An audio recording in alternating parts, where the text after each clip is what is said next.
Blow T-Sox Wemanaf Mangoma updates Mr. Willas Dripa nyimbo top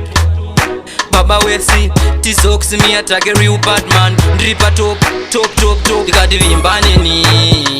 Ndogurora baby ndinogurora Moyo wangu ndiwe wakatora Koma kwenye ndora kunovisa matora Ndikati vimbane ni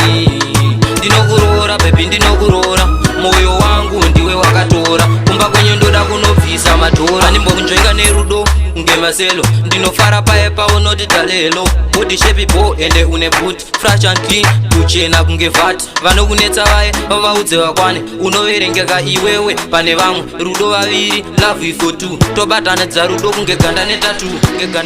Ndikati vimbane ni Ndogurora baby ndinogurora Moyo wangu ndiwe wakatora Koma kwenye ndoda kunovisa matora Ndikati vimbane ni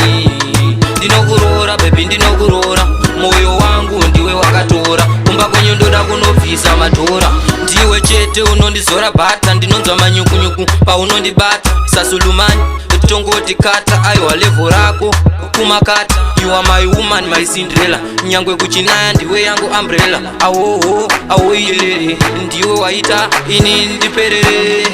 Ndikati vimbane ni Ndogurora baby ndinogurora Moyo wangu ndiwe wakatora Koma kwenye ndoda kunovisa matora Ndikati vimbane ni